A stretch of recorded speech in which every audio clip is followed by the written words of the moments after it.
Hello, everybody. My name is Leksana Andrews, and today my group is going to be presenting on career and self-development. So as I said, my name is Leksana Andrews. I'm a senior on the women's gymnastics team. I'm currently studying family science, and I hope to enter the field of child counseling or psychology. Hi everyone, my name is Maxwell Myers. I'm a junior and on the men's track and field team. I study computer science and I'm hoping to be a software engineer. Hi guys, I'm Sophia Antonopolous. I'm a junior on the women's lacrosse team. I'm a public health science major on the pre-PA track. How's it going, guys? My name is King Ripley. I'm a junior on the men's lacrosse team. I'm a finance major, and my aspiration would be commercial real estate. Hi, I'm Freedman on the track and cross country team. I'm an information science major with the goal of going into data analytics within sports. At Maryland, we're often discussing what it means to be career ready. This has different meanings for person to person, and it can really vary. NACE defines career readiness through 8 competencies, and these are communication, critical thinking, equity and inclusion, leadership, professionalism, teamwork, technology, and career and self-development, which is what we will be focusing our presentation on. NACE states that career and self-development is defined as developing oneself and one's career through personal and professional learning. This can mean being aware of strengths and weaknesses, having the ability to navigate career opportunities, and building relationships within and without of your current organization. We as student athletes believe that career and self-development means being prepared for life after college and sport. We spend a lot of time focusing on athletics, but in reality, we won't be athletes forever. So to us, career and self-development means getting involved with programs through Maryland Made, which allows us to discover our purpose and mission, understanding what we can do with our passions and interests, and how to get where we want to go. We believe that the connections we make through the Maryland Made programs are essential to our career and self-development. So just taking a step back, looking at the word competency, according to the Oxford Dictionary, competency is the ability to do something successfully or efficiently. Next, focusing more on our topic of career and self-development competency, the NACE definition is slightly different from what you would find in just, like I said, an Oxford Dictionary. So NACE defines this as proactively develop oneself and one's career through continual personal and professional learning, awareness of one's strengths and weaknesses, navigation of career opportunities, and networking to build relationships within and without one's organization. So some sample behaviors of career and self-development competency. I picked the top 5 that I thought were the most relevant.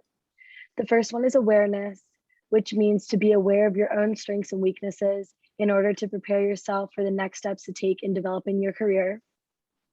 Next, plans and goals. You need to have an idea of what you would like your future career to look like so you can create goals to work towards and track your progress. Curiosity. You should want to learn and you would want to be better. You need to go out of your way to find more opportunities and resources in order to better yourself. Next, relationships. Establish and maintain relationships with as many quality people as possible. You don't necessarily want to have a million relationships that are meaningless. You want to make sure you find the quality ones that can benefit you in the future, because at the end of the day, it seems to be, it's not what you know, it's who you know. And lastly, advocacy. Advocate for yourself and others, because if you can't prove how qualified you are, chances are that nobody else will. Here's a list of practical things current athletes can do now to practice, attain, and demonstrate career and self-development. Starting with Career for Terps, signing up for this will help you develop connections within your career interests and allow you to network. Also, internships are a great way to learn professional skills. At Maryland, you can also talk to people in the athletic department like Tim Bryson or Risa Lovelace, the career development specialist here.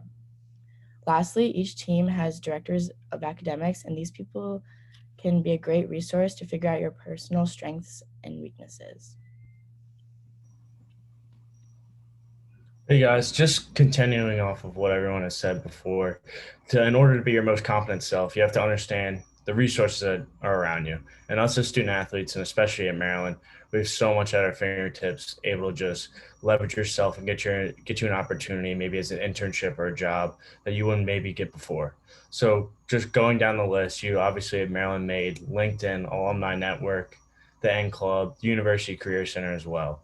So I just wanted to share one story about me and LinkedIn. So this past summer, I had an internship doing commercial real estate, and it really came out of nowhere because I friended someone on LinkedIn.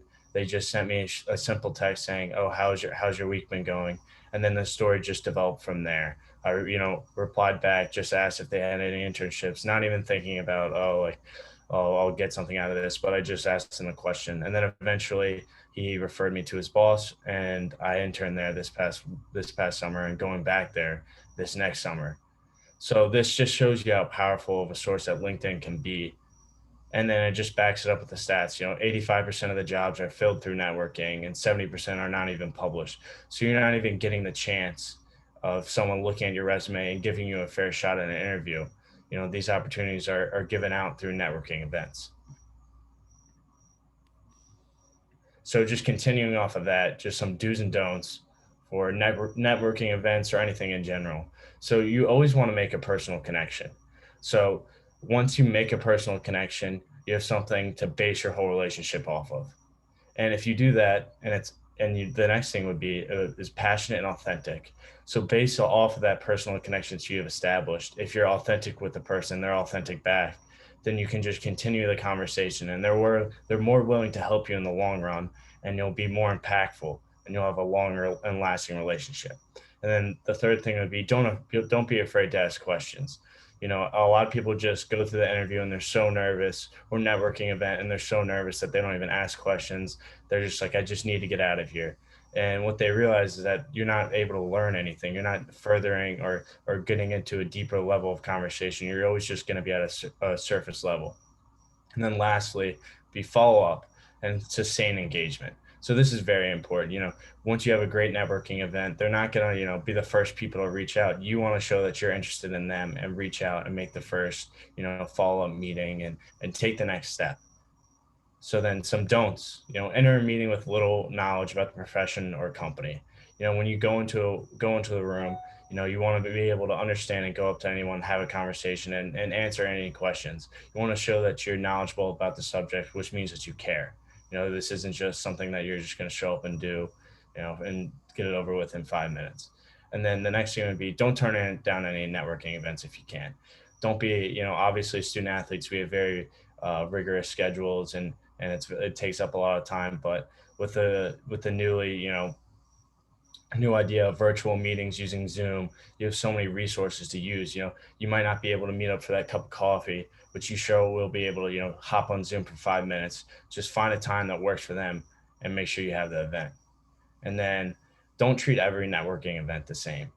So whether you were networking to be a coach or networking to be a finance person on Wall Street, understand what you're walking into. You're not going to treat each meeting the same way, and understand, why you want to do this and what is going on behind it. And then lastly, no phone, to show someone that you care about the meeting and show that you're interested in it. The less you use your phone and focus more on the meeting itself, the better you are off.